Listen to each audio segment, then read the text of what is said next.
La sombra en el río. En un pequeño pueblo al sur de México, donde los días eran largos y el calor envolvía los campos como una manta sofocante, corría una leyenda que los habitantes jamás dejaban de contar, aunque la mayoría lo hiciera en susurros temerosos. A orillas de un río que parecía inmóvil, oculto bajo la sombra de los árboles y el misterio, se decía que la Llorona caminaba por las noches. Su figura era una sombra desdibujada, flotando en las brumas que se levantaban desde el agua. Una mujer fantasmagórica, envuelta en un vestido blanco, con un llanto que se escuchaba solo en la oscuridad. Habían pasado generaciones desde la última vez que alguien la había visto, o al menos eso aseguraban los ancianos, con susurros de superstición que flotaban en las conversaciones. Sin embargo, cuando Julián llegó al pueblo con su joven esposa Clara, la atmósfera cambió. Algo en el aire parecía tensarse, como si el silencio que rodeaba al río se hubiera roto de manera sutil, dejando escapar algo que llevaba mucho tiempo esperando. Julián, un hombre de ciudad, estaba acostumbrado al bullicio y las luces artificiales que iluminaban las calles hasta la madrugada. No creía en supersticiones ni cuentos de viejas, y mucho menos en las leyendas del campo. Para él, la vida rural ofrecía la tranquilidad que tanto ansiaba, una paz que no había conocido en la urbe. Había adquirido una pequeña parcela cerca del río, con la esperanza de comenzar una nueva vida, alejado del caos y las tensiones de la ciudad. Clara, por otro lado, siempre había sido sensible a las energías, pero por amor a Julián, decidió seguirlo. La casa, aunque modesta, era lo suficientemente acogedora como para empezar a planear el futuro que ambos soñaban. Desde las ventanas traseras, el río se extendía como una serpiente en reposo, reflejando el azul del cielo durante el día. Clara a menudo se quedaba absorta, observando el suave movimiento del agua bajo la luz del sol, disfrutando de la serenidad que parecía ofrecer. Pero cuando la noche caía, el río cambiaba. La corriente, antes viva, parecía detenerse por completo, y su superficie se volvía tan oscura que reflejaba la luna como un espejo roto. Los susurros del agua parecían transformarse en gemidos apagados, como si algo quisiera hablar desde el fondo, pero no podía. Fue durante una de esas noches, cuando la luna llena iluminaba el cielo con una luz pálida y fría, que Clara comenzó a sentir lo que la leyenda prometía. Despertó abruptamente en mitad de la noche por un sonido distante, un lamento que flotaba en el aire, débil al principio pero inconfundiblemente desgarrador. Se sentó en la cama, con el corazón golpeando su pecho como un tambor, y agudizó el oído, tratando de discernir si lo que escuchaba era real o producto de su mente adormilada. «Julián, ¿lo oyes?», susurró Clara, con la esperanza de que todo fuera producto de su imaginación. Julián, envuelto en el sueño, apenas se movió en la cama, murmurando algo sobre volver a dormir. Clara, sintiéndose cada vez más intranquila, se levantó y caminó hacia la ventana, tirando de las cortinas con manos temblorosas. El frío del suelo bajo sus pies desnudos no era nada comparado con el hielo que recorrió su columna cuando lo vio. Allí, a lo lejos, en la orilla del río, una figura se alzaba, alta y esbelta, envuelta en un vestido blanco que flotaba alrededor de su cuerpo como si el viento lo hubiera atrapado.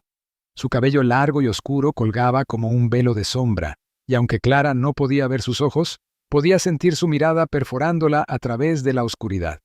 Los lamentos eran más fuertes ahora, llenando el aire con un eco doloroso, envolviendo la casa en un frío antinatural. Clara sintió que sus pies estaban pegados al suelo, incapaces de moverse, incapaz de apartar la vista de aquella mujer espectral que permanecía inmóvil en la distancia. Pero entonces, la figura se giró lentamente, con movimientos tan suaves y antinaturales que parecían no pertenecer a este mundo. Y comenzó a caminar hacia el río. A cada paso que daba, el llanto se volvía más profundo, más desgarrador, y cuando llegó al borde del agua, desapareció como si nunca hubiera estado allí.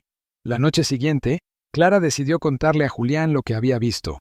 El miedo en sus palabras era palpable, pero Julián, con su escepticismo urbano, rió suavemente y lo desestimó como un sueño.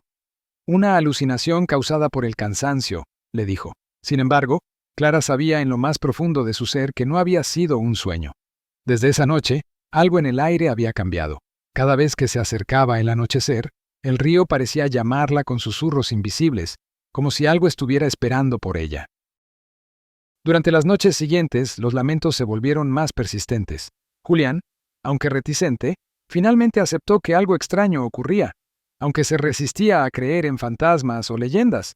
Pero cuando el perro de la pareja desapareció sin dejar rastro, Justo después de una de las noches en que el llanto del río había sido más fuerte, el escepticismo de Julián comenzó a resquebrajarse. Los habitantes del pueblo, que hasta entonces habían mantenido silencio sobre la leyenda, comenzaron a hablar más abiertamente con Clara, especialmente las ancianas. «La Llorona ha vuelto», le susurró una de ellas, mientras Clara compraba en el mercado, con la voz baja y temerosa. «Llora por sus hijos y por aquellos que se acercan demasiado al río». Clara regresó a casa con una sensación de intranquilidad que la acompañaba como una sombra. Sabía que algo oscuro se cernía sobre ellos, algo que no podía explicarse con simples palabras. La sensación de ser observada crecía cada noche, como si los ojos de la mujer en la orilla del río no la hubieran dejado desde aquel primer encuentro. Cada vez que se asomaba a la ventana, sentía una presencia, algo que la llamaba desde la negrura del agua.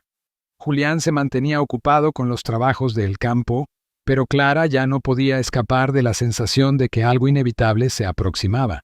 Los días transcurrían con una normalidad aparente, pero cuando la noche caía, todo cambiaba. Los ruidos en el río se hacían más intensos, el viento soplaba con una furia inesperada y los árboles parecían moverse con vida propia. Clara ya no podía ignorar la presencia que acechaba más allá de su ventana. Incluso durante el día, algo en la atmósfera parecía pesar sobre ella. Una noche, Clara decidió acercarse al río. Julián no estaba en casa y el silencio de la noche era opresivo. A medida que la oscuridad comenzaba a envolver el campo, los lamentos del río regresaron, pero esta vez eran más fuertes, más persistentes. Parecían atravesar las paredes de la casa y llegar hasta sus oídos como un canto hipnótico. Clara, incapaz de resistir, se acercó a la ventana y observó el río, con la linterna apagada en su mano temblorosa.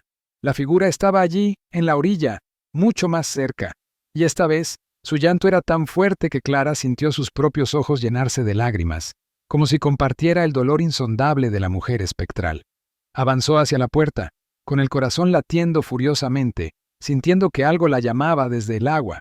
Al llegar al río, la Llorona levantó lentamente la cabeza, y por primera vez, Clara pudo ver sus ojos, vacíos, profundos, llenos de una oscuridad infinita. Fue en ese instante que Clara escuchó las palabras, el susurro roto de una madre perdida en el tiempo. «Mis hijos, devuélveme a mis hijos».